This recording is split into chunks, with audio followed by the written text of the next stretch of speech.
I high-five myself in the mirror every morning after I brush my teeth. I also try to spend 10 minutes of my day to write down 3 things that I'm grateful for throughout the day. I also put on an inspirational podcast the first thing I wake up in the morning. And there are many more habits that I do that helped me to build my sense of self-worth and self-love. Some of these habits go all the way back to 10 years ago. So I hope that after this video, you can also find ways to love yourself more. I used to care a lot what other people think of me. I think wanting to be liked is a part of our human nature. Where growing up, I wanted my parents to be proud of me, then I wanted the teachers to like me, my friends to like me, and now that I'm older, I want my coworkers to like me. It just goes on and on and on. However, I realized that it's not so healthy when I'm sacrificing my own happiness for someone else's. And I will give you my own personal example. So, I moved across the world at the age of 13, which is like more than 10 years ago, where I didn't speak English, didn't know anything about the culture, and I was desperately wanting to fit in. So, here's what I did. First, I bought the clothes that the popular kids were wearing. I laughed at jokes that I didn't even understand because obviously my English wasn't good enough. And I was so scared of speaking in class because I was terrified of my accent being weird or that they couldn't understand my way of English.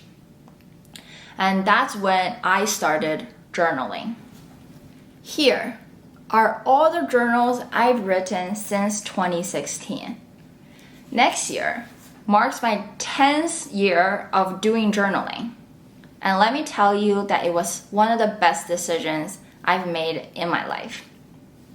At first, I was also very skeptical, if you were wondering. I was like, this is kind of cringe.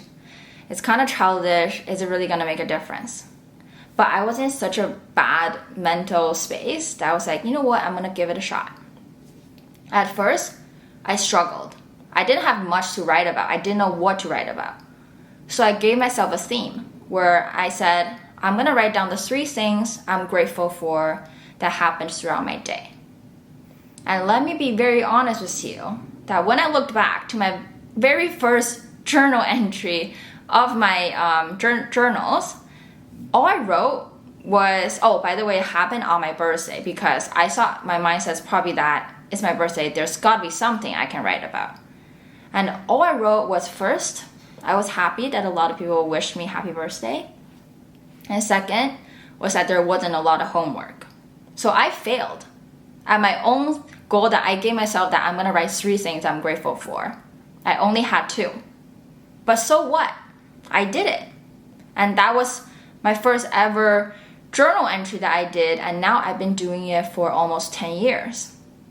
So, it doesn't matter what you write about or how long it is. The only thing that matters is that you've done it, that you showed up for yourself.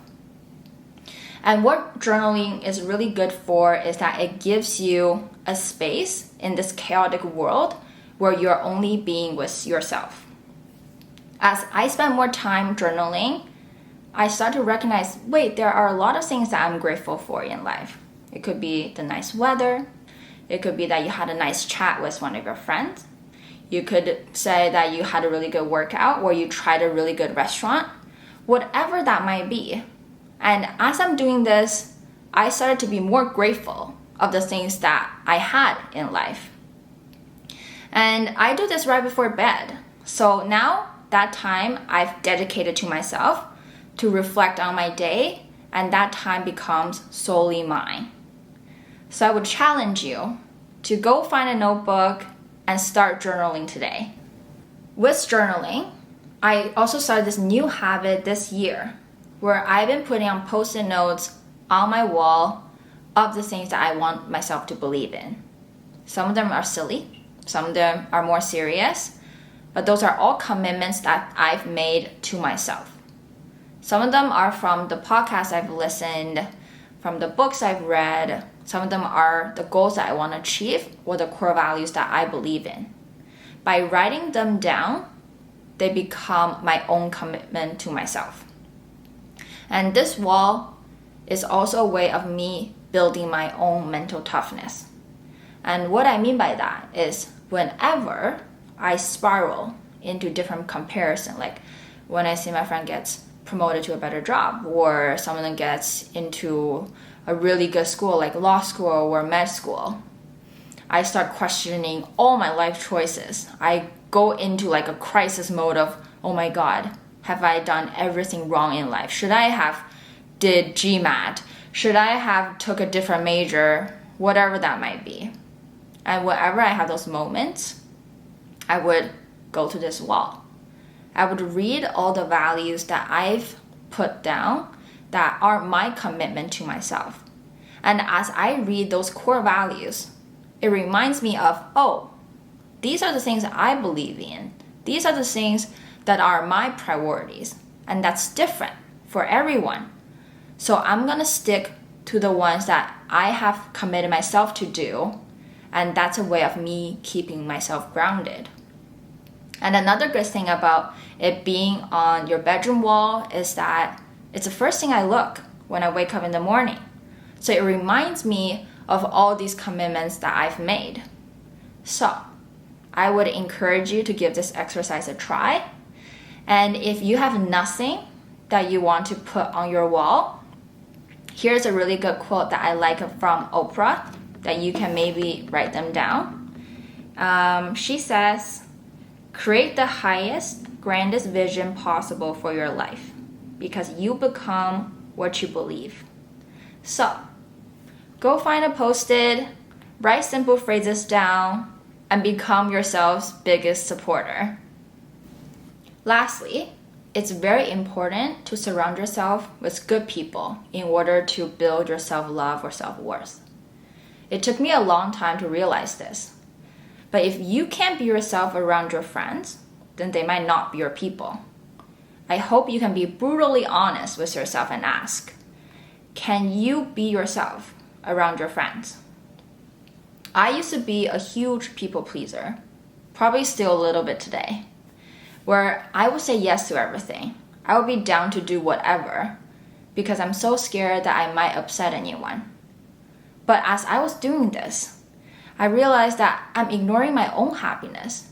That while I was caring for everyone else if they're happy or not, that I've ignored my own feelings. And guess what? After all those efforts, there are still gonna be people that just doesn't like me, and there's nothing I can do about it. So, I've decided to prioritize myself a bit more. And if that resonates with you, let me tell you how real friends should make you feel. First, they should make you feel that you are enough to be just who you are. Second, they recognize the good qualities in you that you might not even recognize for yourself. And lastly, is that you see so much good in them that they motivate you to become a better version of yourself. So, I hope that you can find your own people because I'm a strong believer in that friends are there to lift you up and not the other way around. Before we end off, I believe that loving yourself is more than just caring yourself mentally, but also physically. So here are some of the tips on that. First, you can eat healthier. If you're someone who eats out all the time, maybe start meal prepping. If that's too much to ask, you can start with just cooking one meal at home instead of going out. Second, you can go out and exercise more, find a new hobby. For me, I started bouldering last year, and it has definitely improved my personal health and also mental health. Of course, we don't talk about the injuries, but that's fine. And also, if you have time, you should go try to get a blood test done because you'll be surprised of how many people nowadays are having some sort of vitamin deficiency. For example, I had vitamin D deficiency and it definitely had an effect on my mood. So check it out if you have time and maybe take certain supplements according to your doctors. But all in all, I know it's always easier said than done, but I would challenge you that's always better done than said. So feel free to leave a comment on one thing that you will be doing this week for your future self. And don't forget to subscribe for more content on how to become a better version of yourself. If you feel stuck, if you're constantly comparing yourself to others, I would challenge you to start with one habit that brings you back to yourself. For me, it's journaling. It could be something else for you. But whatever it is, start now. I'm going to end my video with a quote from Michelle Obama, where she said, "We need to do a better job of putting ourselves higher on our own to-do list." So, prioritize yourself more, believe in yourself, and go create the life you want, one step at a time. I'm so proud of you, and I can't wait to see what you achieve in life. Thank you so much for watching, and I'll see you in the next video.